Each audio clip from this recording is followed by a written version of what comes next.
मयूरभंज जिला बांकेरी पसी ब्लॉक रे थिबा सांताली स्कूल तरफरु गोटे परीक्षा होइथिला।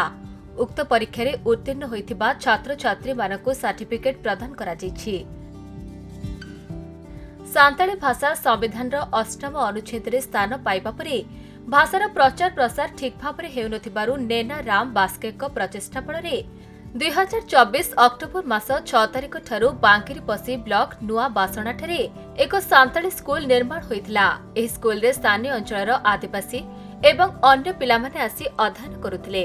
एही स्कूल रे प्रथम ठारू पीजी पर्यंत पाठपढ़ा हेबाकु थिबा बेले पंचम एवं सप्तम श्रेणी रे उत्तीर्ण होइथिबा छात्र छात्री मानकु सर्टिफिकेट प्रदान करा जायथिला। सांताली भाषार प्रचार प्रसार एवं उन्नति पाई सांताली स्कूल को सरकारी सहायता देवा पाई सरकार को पाखरे गुहारी करिसेंती स्कूल रो प्रतिष्ठाता और छात्र छात्री माने। आमे होचो संताल संप्रदायर लोक हमर संताली भाषार पिला माने शीघ्र करिकी ओडिया भाषा को टिके जानि पारु नांती।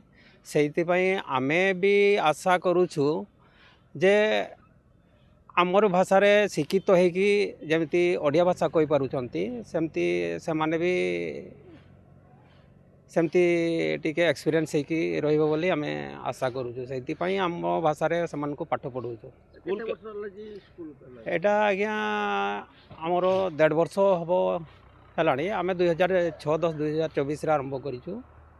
केते पिला?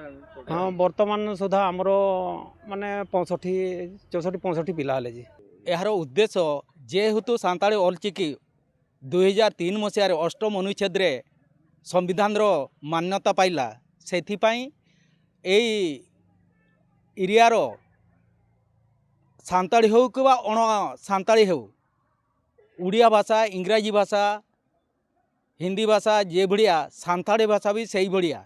सेथिपाई किछि सांताली तो कथा जानी छंती लेखापढ़ा जानी नांती। सेही उद्देश्य रे घाट परगाना तरफरु एवं आमर असना नेनासाईर माझी बाबांको तरफरु एई गत 6 अक्टोबर 2024 मसीहारू एई अलितुन आसड़ा प्रत्येक रविवार दिन 10टारू 12टा पर्यंत चालू रहुछि।